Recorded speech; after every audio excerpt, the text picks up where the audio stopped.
Not me at school learning. Not me at school learning. But let's do a bit of an intro then. This is BCT Live at Live Off the Floor at Met Radio, 1280 AM. And we are with Tylor Jay Santos. Can you let us know who you are quickly, please? I am a singer-songwriter, born in Scarborough, raised in Pickering, Toronto transplant, Filipino, doing my thing. Our here. Yeah. Done know. Definitely honest done know. We're actually about to engage a performance with Tylor Jay Santos, but before we do that, let's talk a bit. Yeah. Let's chat. Let's chat. First, like, how's your day? Like, how's the day like, just generally? Today was not too bad. I worked. It was pretty mundane. I was cutting some vegetables. Yeah. Solid. Yeah. That is very solid. It was a pretty good way to spend the day, honestly. I feel you. Yeah. How about you? It was good. Like, it's a little busy, but I like the crisp fall air. So, like, I'm kind of happy the playlists are getting where I want them. You know, this is kind of like, I like this time before it gets too cold. Yeah. You know what I mean? Yeah. Yeah. Talk about your music a bit, like right now. Like, what does your music or process feel like right now, generally? Right now, I had to stop myself from writing because I was writing quicker than I could record. And now I'm kind of backlogged a little bit and I'm fleshing out. I'm working on 2 albums. I'm working on 2 albums right now. And I am hoping to have them out next year. That's exciting. Yeah. Okay. They're 2 different vibes. Yeah. Yeah. That's exciting. I actually cannot wait for that. Yeah. I think the song that I'm genuinely obsessed with right now is Fix. Like, it's a slap. And honestly, like, yeah, I really like that song. So it's nice to hear that you're making more music and that you've even landed on doing 2 albums. Why 2? Why do you think they had to separate into 2?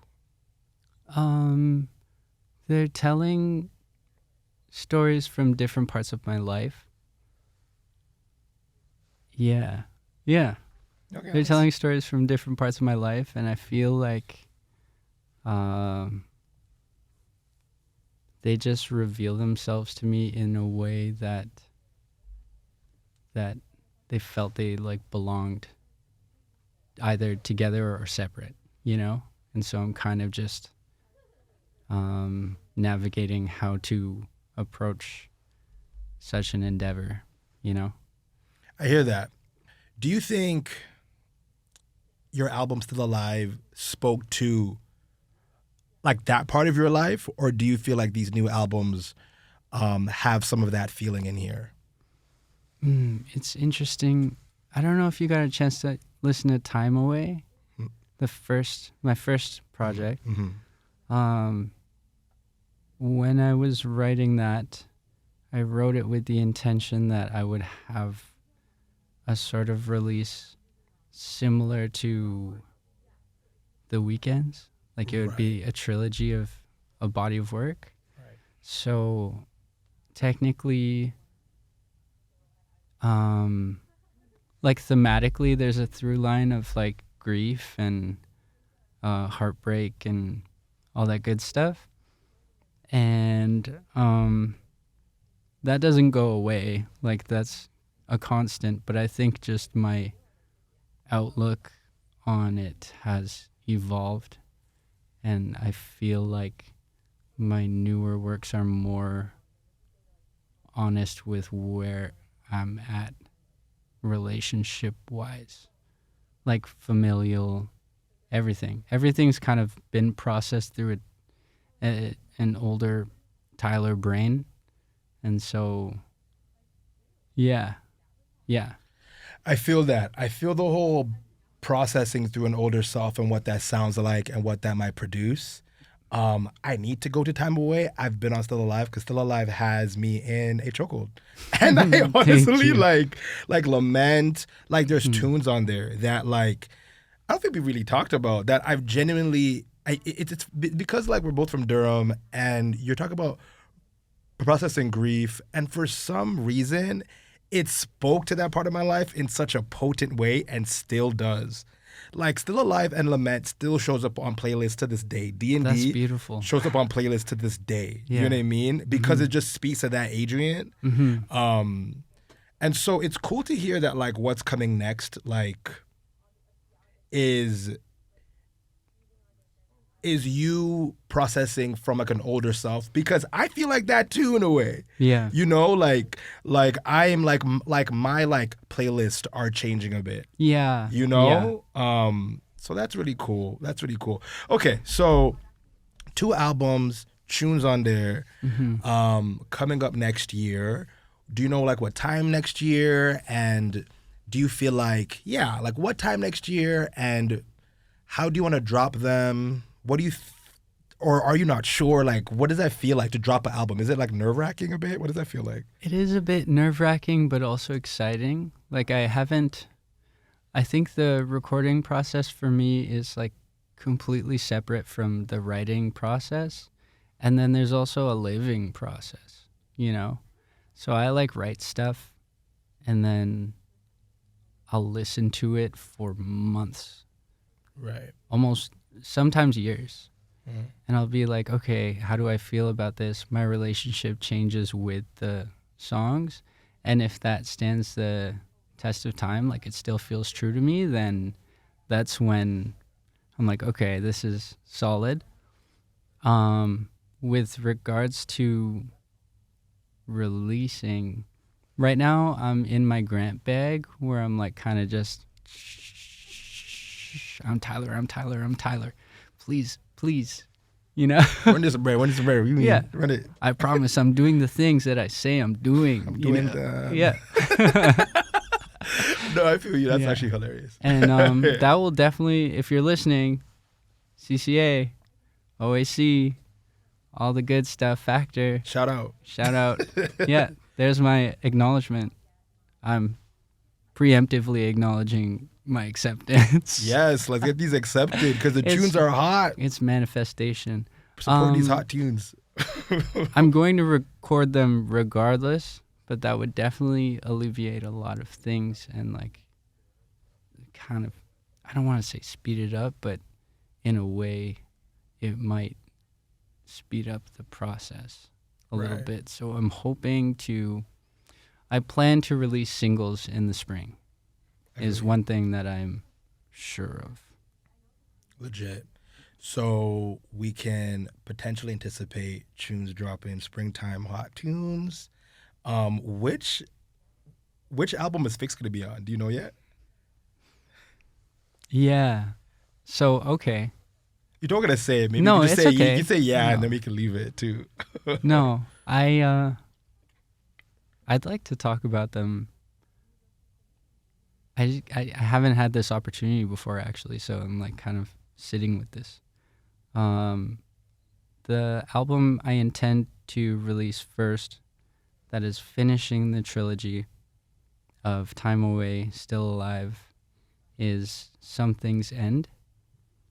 And following that album is TJ, which is the name I was known when I went by TJ in my younger years. And it's kind of funny, we were talking about processing things as an adult, and TJ is kind of like I'm able to hold space and be playful and childlike, but also with a more mature outlook on life. And Fix is on TJ. Let's go. Mm-hmm. Yeah, I'm for that. And it really resonates. Like your work really resonates. I don't know if it's because we're from the same high school or whatever. But like even like the Something's End album, I'm gonna be clapping them tunes. And like and then like TJ Hot Dude, and even just the thought about like right now, it's weird, like being this age, the age we are, like we're able to go back to our like playful selves in a really weird way, but like do it in a way that is a bit more, let's say, constrained, or like a bit more a bit more just like together. So it's interesting you like describe like dropping TJ as like an older self engaging with your childlike self, because I think that's a lot of adulthood in a weird way. Yeah. It's like you could be you again a little bit. Like you're like you're not as like, let's say in the 20s you're just like, oh, what the Yeah. you know Yeah. what I mean? Yeah. You're trying to like it, then like now, like maybe later 20s or early whatever, it's a little bit more like, okay, like I could, it's just me. I could just kind of be me. Yeah, for sure. And like just the comfort of that, like holding your younger self is like so beautiful. And that's why I'm like, yeah, I gotta do these. I gotta like record them and share them, because I feel like it's something I'm ready to share. Yeah. I feel you. Well, let's talk about the music that you dropped this year and leading up to into the performance that we're about to listen to, and like land that plane. Like Alone and No Violence. That was this year. Yes. What was making that like? It was awesome. It was such a fun experience. I got to work with a peer of mine. He goes by King Ohala. He's a amazing singer-songwriter, multi-instrumentalist. We actually got a chance to see him at Baha'i. Yeah. Fire. He invited me to his place up in Owen Sound, and he turned his living room into a functioning studio with tons of like analog gear, because he's really into analog right now. So we recorded to tape, and like, yeah, it was so much fun. What were some key parts? There was a point where we were recording. I stayed up there for, I think it was like 2 nights with my partner. And they were lovely hosts. They took care of us. It was kind of like a retreat, you know. There were times when we were recording and I kind of would hit a wall, and he was like, yo, we should go take a walk, or like, let's go jump in the lake. And we did that, and then we come back with like a fresh mind. And yeah, working with Henry Nazuka, King Ohala, it was a real blessing. Dope. No, it's funny you mentioned even like tape, because it did feel like grounded, right? The sounds like it felt like new vintage. Like there's something about it that was very, very new, but something about it that felt like nostalgic in a weird way. So it's interesting you mentioned like it was done on like analog and tape and things like that. Yeah. That's cool. Okay. Well, outside of that this year, any like performances or even just other processes that were interesting for 2024? Like what was this year like in terms of music for you in general? I know it doesn't seem like it. Like I'm looking back and I'm like, whoa, I kind of did a lot. But I took a sort of sabbatical from my personal work. I'm blessed with like a really talented bunch.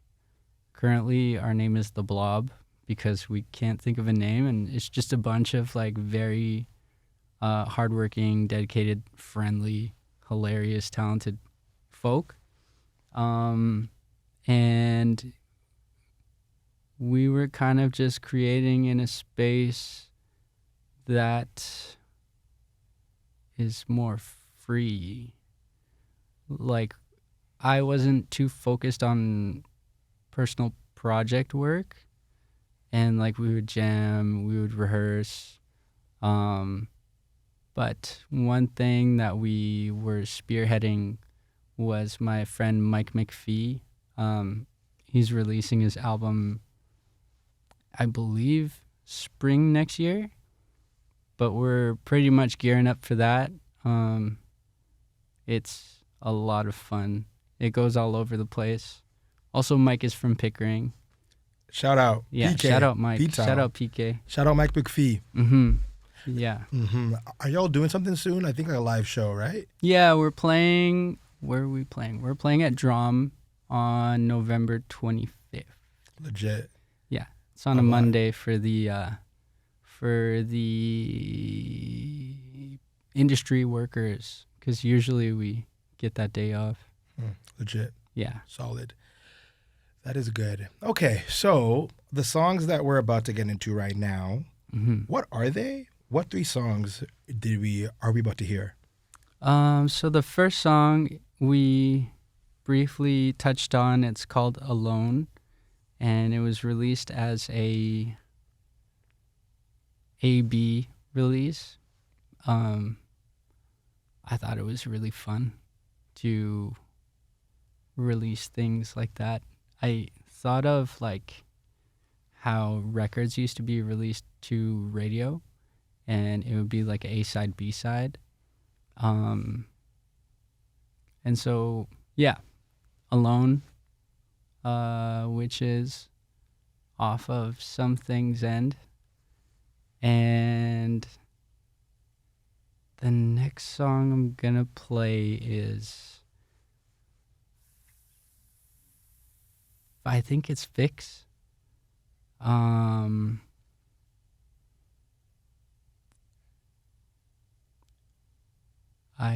One day I picked up my guitar, and this doesn't happen all the time, like at all. This was a very special occasion where some chords were happening, and then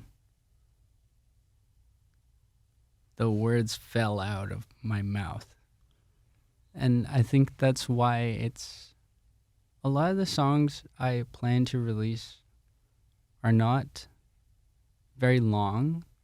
They're quite concise, and I didn't want to like push myself to write a second verse or like a bridge, like the normal structure of songs, because I feel like they say enough. Yeah. And the third song I wrote for my sweet baby, it's called Cowboy. Yeah, Cowboy. That is a fun one too. Tunes. It's funny you say that, Fix. Like it felt like, because it felt like a meditation. It felt like you were just talking to life. And it's like you could really hear that. So yeah, and then Cowboy for the Bay. Yeah, that's the Bay tune on Valentine's Day. W play, run the tune. Tune to tunes. And Alone has been out. And so it's going to be nice to hear that live off the floor here at Met Radio. Yes. With BCT. Yes. Anything else you want to say before we kind of land the plane here? What do I want to say? Be kind to each other. Stuff is crazy right now, without saying too much.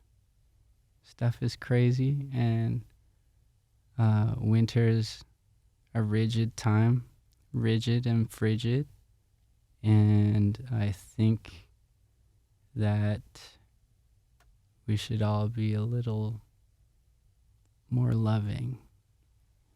That's what I have to say about that. Bam. That's Tylor Jay Santos, Woo. the provider of tunes. Blessing, live off the floor, BCT at Met Radio, 1280 a.m. Thank you so much for your time. Thank you for having me. Of course. And yeah, here's some good music. Bless.